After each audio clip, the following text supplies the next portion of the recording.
what I was saying was I don't have a ton of information to cover, so I'll cover it quickly here. Thank you once again for joining on your Saturday. I do appreciate it. We're on week 8 coming up, starting on Monday. We have our standard chapter 8 to look at and our chapter 8 quiz. Of course, there's this little thing called a assignment that's due on Tuesday at 11:59 p.m. So hopefully everyone's well on their way with their assignment, their term assignment. I know that there's people that haven't chosen topics yet. Those people are likely to suffer. But other than that, I hope that everyone had a chance to choose their exam location by Friday, by yesterday. That was the deadline. I talked about it last week in office hours, to choose if you weren't wanting to write at Trent in Peterborough. That is the default location. So if you didn't make a choice, I'll see you. Well, I won't see you, but the workshop leaders that are invigilating will see you in the gym in Peterborough. I'll be in Durham invigilating is my expectation. And then some of you will be writing online.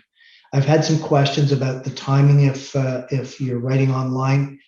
Typically, and I never know year by year what's going to happen. Typically, it starts on the same day or a similar time to the actual in-person exam and runs for about a 24-hour period. And you pick slots with Examity. That's that third-party enterprise that we use to invigilate, that Trent uses to invigilate. So there will be a step, and I don't know if anyone's gone this far yet or if Examity has reached out, but you'll be coordinating with them in order to pick your time slot, your specified time slot. And then what happens is you go into your Blackboard, you click on the Examity link that will be provided.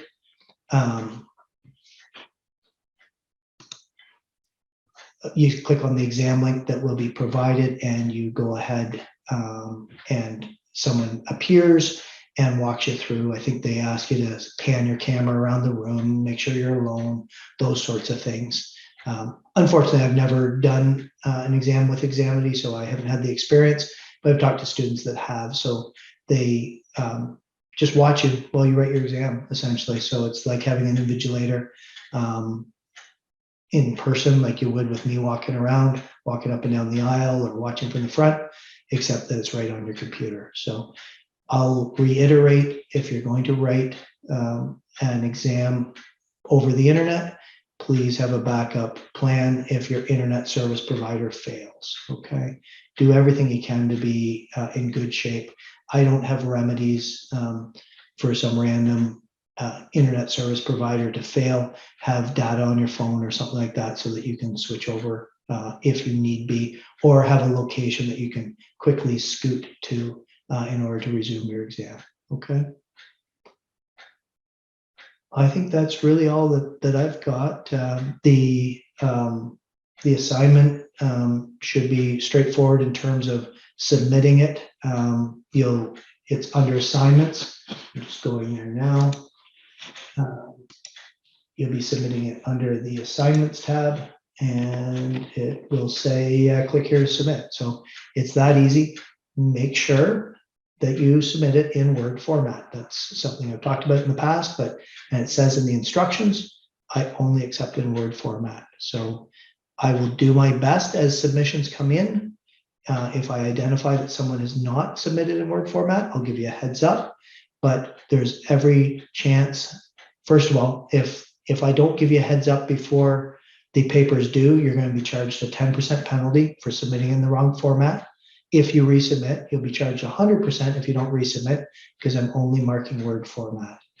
I've talked in the past about why. It has to do with the way that the system can check for academic integrity. In other words, if there's any copying that's been done on the paper, then it does the best job of all when it's checking in the Word format. So that's why I do it. It's not just me randomly punishing students. It's that we have more integrity if things are submitted in Word format. So that's why I require it. That's the background. And I mean, I accept late submissions. I always get this. I will undoubtedly get it again this year. Sir, I submitted 30 seconds late. Sir, I submitted a minute later, an hour later, 20 minutes later. It wasn't a full day. I don't care. If it's marked late by Blackboard, it will be graded as late. I just say this to set expectations. Do not leave this to the last second. If you have last minute internet issues, Blackboard chokes on your submission for a couple extra seconds and it makes it late, you'll be charged a late penalty. So please, please save us both the hassle. Submit, give yourself enough time to submit that you're comfortable you're going to get your submission in before 11:59. That's not 11:59:59, it's 11:59:00 according to Blackboard. So it makes my life easy just to mark things late if Blackboard tells me they're late. So and I don't have an arbitrary amount of time that's not late. I don't know if that arbitrary amount of time would be a minute or 20 minutes or an hour or 7 hours. I have no idea. So it's 0 seconds for me. Okay, just setting expectations. I think that's it. I think that's all that I wanted to cover with you guys. Does anyone have any questions? Does the paper require a thesis? So I think when people ask me questions like that, I think what you're asking me is, do you have to take a position? Do you have to say, this is better than this, comparing and contrasting or whatever? My answer is not really. It's an essay more than a thesis, okay? You want it structured in a logical way. You want an introductory paragraph. You want some body, by separate paragraphs covering the stuff that you covered in the introductory paragraph. So the standard format, and hopefully you've taken the time to watch watch the video that I provided, or you have some background in writing an essay.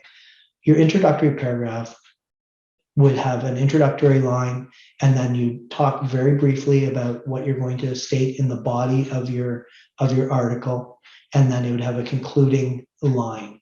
Then your first paragraph conforms to the first sentence that you talked about in the introduction, second paragraph's the second one, third paragraph's the third one, and so forth. And then you have a concluding paragraph. That is absolutely standard essay writing. I honestly have no idea whether high schools teach that, whether you've encountered that in other courses here. What I can tell you, I believe I can tell you anyways, is that we are going to be developing this summer a business writing course that is going to be offered in COIS to help people get better at writing. It's a huge weakness. It's one of the reasons that I require a term paper, because I want you guys to be better at writing. Jordan Peterson just came out with a kind of a neat thing on his various social media. And he said, if you learn to write, you learn to think. They're the one and the same thing. So once you learn the structured way to write, you also think in a much more structured, logical fashion. For the paper, if we do a grammar check, can we use tools like Grammarly? Absolutely. You're absolutely welcome to use any tools. In fact, I prefer it. It makes it a lot easier and more enjoyable to read well-written articles, right? Well-written submissions.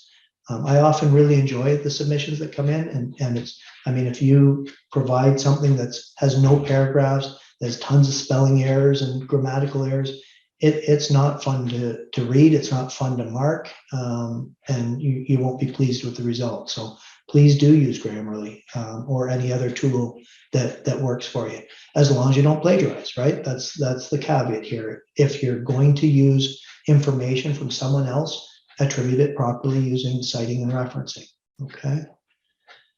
Can you please go over once again regarding sources references, if you don't mind? No, I'm happy to go over them for sure. If we are required to take information from the book as well. So you don't have to take, and I don't necessarily expect with many of the topics that there'll be anything in the textbook. So that you certainly don't have to do that. What I do need you to do is have in-text citations and a list of references in APA format. So when I talk about citations, a lot of people think a reference list is citations. Citations are the little guys, often in brackets. So the grass is green, bracket Smith, comma 2020, and bracket period. That is a citation saying that whatever book that Smith wrote, that book or article or video or whatever proved that the grass was green. So that's your citation. Then down at the bottom, you have your references where you would say Smith, comma, Sam, period, 2020, and you might have June 13th, and then you'd have a title, and then you'd have a link to that, depending on what your source was. The APA formatting, I've also provided a great video by our academic skills that tells you how to do APA formatting. If you'll recall, you had to do it in the mandatory quiz, mandatory requirements quiz at the beginning of the term, so that you saw what was proper APA citations and references. There's also a great link, so please take the time. It's one thing to get your content, so you build your content, you get it nice and strong, you note what your citations are, but then take the time to make sure that you get them in proper APA format.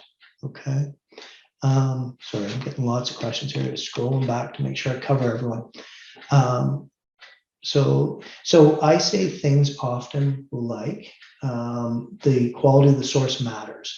And what I mean by that is that ideally, if you can get it, a peer-reviewed paper, often found in Google Scholar is the way to find these, or through the library. That's the best possible source, right? That's something that an academic has produced, their peers have reviewed, and it's been published. So that's the highest standard possible.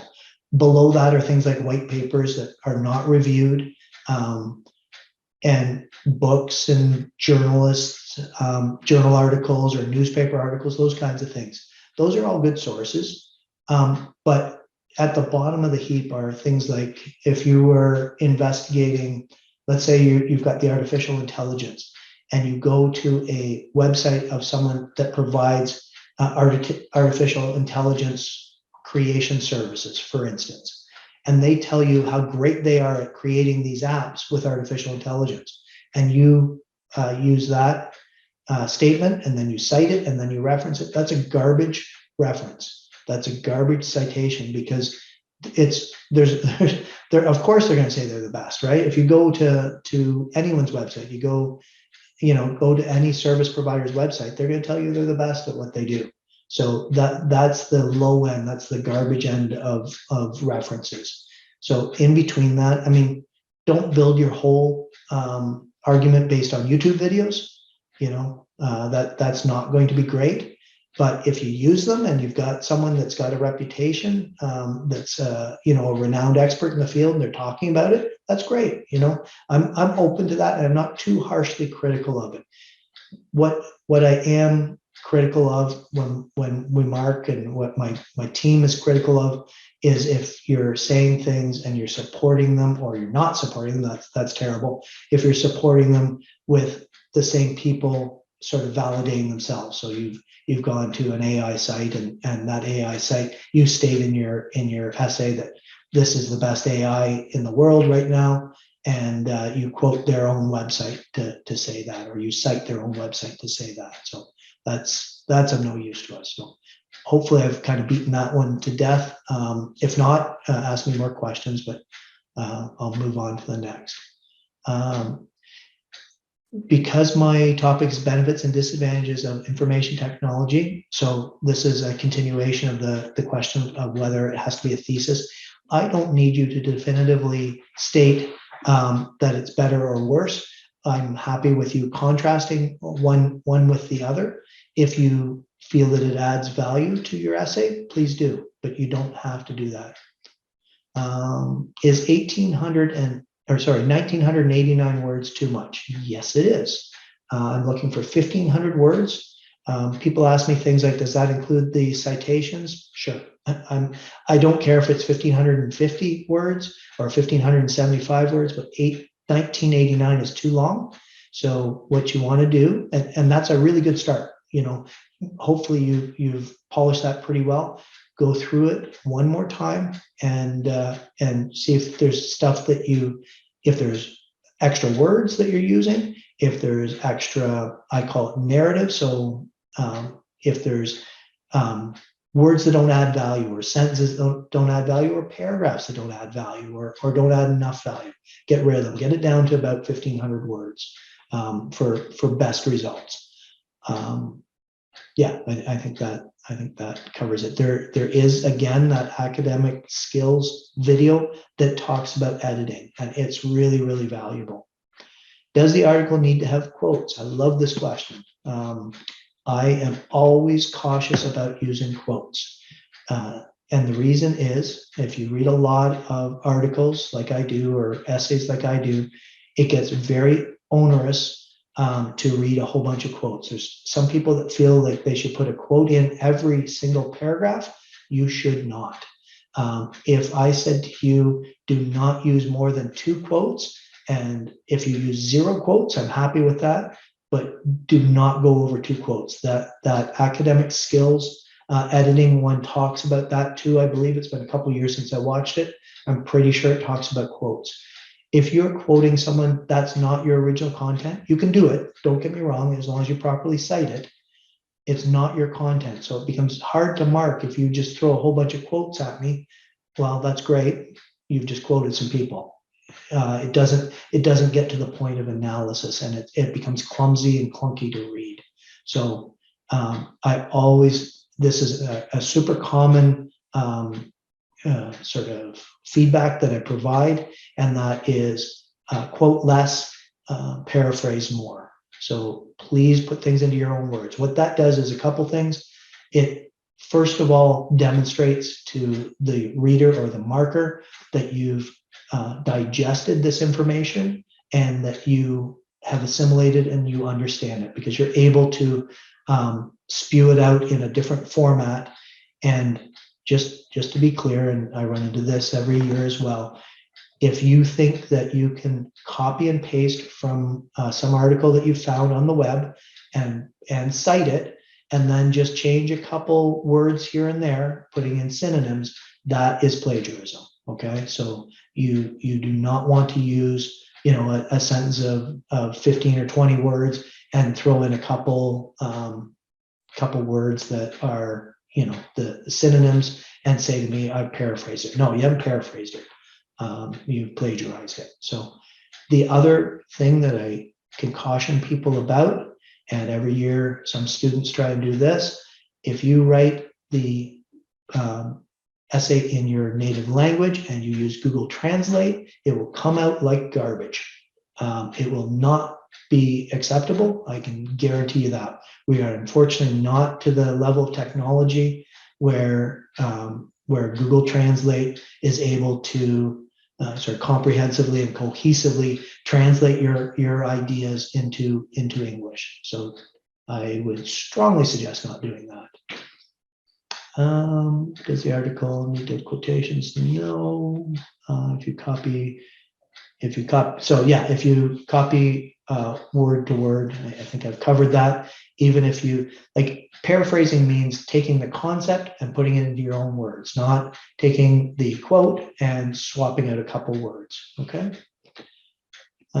So limit to using number of quotations. There's no limit, but I think you would be really pushing your luck to use more than 2, and 0 is probably the better number.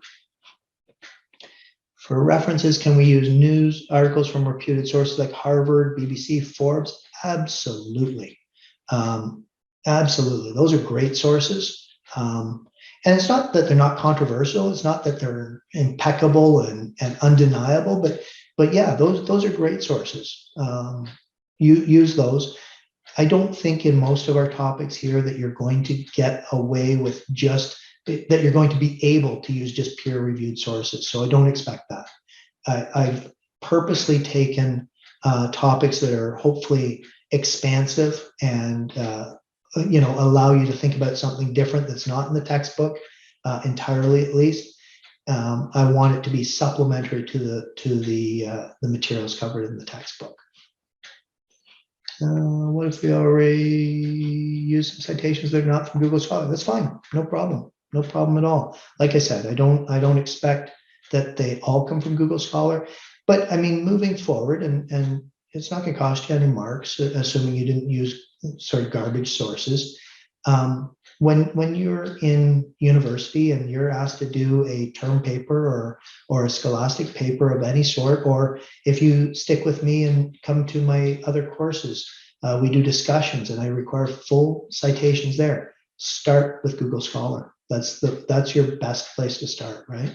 That's the pinnacle. So work from there. And if you can't, in this case, get 10 sources, there's not 10 articles that are relevant to what you're talking about, that's fine. Move on to your Harvard, your Forbes, your the BBC, the Toronto Sun, whatever. Okay. I think I've caught up to the questions.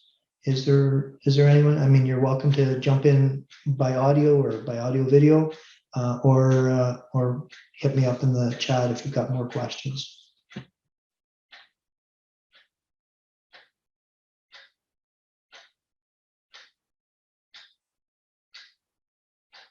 If you don't, and if you're feeling good about where you are, with the course, please get on with your Saturday.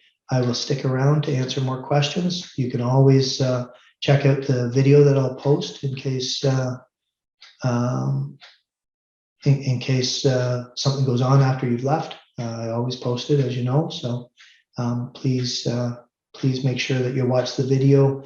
If you leave now, and it may just last. The exam will be chapter 1 through 10. There'll be an emphasis on chapters 6 through 10, obviously, because we've already covered some of that in an exam. So we're going to we'll focus on the last half of the course, but there will be, let's say, 10 or 15% from the first half of the course. Of course, there's concepts in the second half of the course that if you don't understand the first half of the course, you're not going to get. So yeah, I would study it all. Now this is going to be a big difference, and we will talk about the exam in the later office hours for sure. This is going to be a big difference from the open book online exam that you've done, right? This will not be an open book exam, so you will have to prepare for it. And I would say almost undoubtedly most students under prepare for it, and the performance in the final exam is significantly worse than that of the midterm. So don't get lulled to sleep by your good or excellent midterm marks. The final exam, it's not that it'll be tougher, it's just you don't have access. You can't just look stuff up. You have to bring that knowledge into the exam room or into the exam with you. Okay, so that's my advice. That's my short advice for now. We'll certainly be talking about it again. I will be providing practice questions for sure. No question about that. But we'll be doing more writing. It'll be a longer exam than your midterm. Okay. Is it formatted like the midterm? I haven't written it yet. Typically, it's very similar, just on steroids, right? It's another 50% longer, so it's going to have more multiple choice or more written answers. Okay.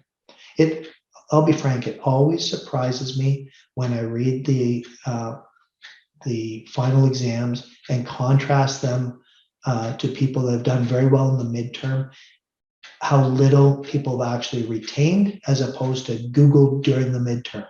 I get it. I understand why these things are done, but you're going to actually, to do well, you're going to actually have to study. You're going to have to understand the concepts because you're not going to have the resources to look it up midstream. Okay. Multiple choice and short. Yes. So the final exam will be very similar in structure to the midterm for sure. And I've left myself lots of options in the syllabus. Thank you, by the way, for mentioning the syllabus. I love that. It means that people are actually looking at the syllabus, and that's a victory for me. By the way, just to go on a tangent, the syllabus is my contract with you guys. So that's why we do it, so that we set expectations clearly, so that I have to follow the syllabus. Once I publish that syllabus, I don't get to, like, if I decide right now that I want a 4-hour final exam, for instance, I couldn't do it without each and every student agreeing to it. So that's the level, that's why you need to check your syllabus. That's your contract with the prof, okay? So yeah, it's, I've left myself some latitude so that I can, I can do true, false, or not in there, but we'll certainly talk more about it. For now, if you're already thinking about preparation, I would be starting to do my review back in chapter 1 and just working my way through. So, because obviously you guys are, this is university. For most of you, I'm competing with, 3 to 5 other courses, maybe more in some cases. And you're going to have all these things come together at the final. So anything that you can do to prepare yourself makes sense to me at this point. Excellent questions, by the way. I do appreciate it.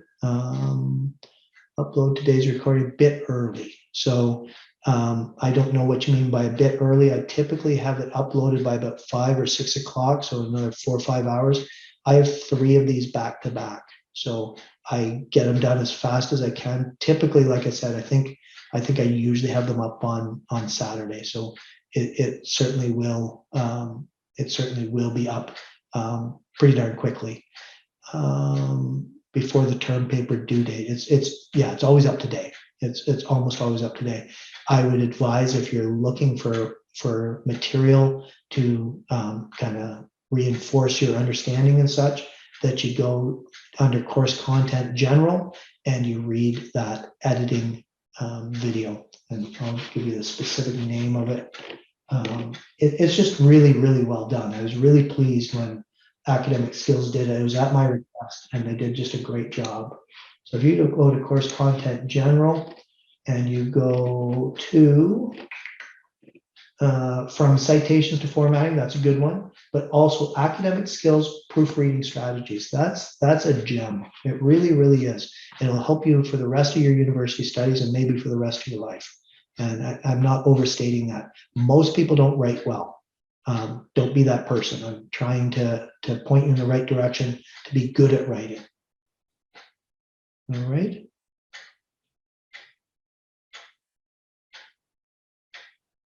You're very welcome. Thank you, guys. So yeah, get on with your Saturday. Like I said, I'll stick around for another few minutes here, and if anyone needs any additional direct questions, maybe they don't want to share with the class, please feel free to stick around. Thanks, guys. Have a good Saturday. Good luck on the term paper too.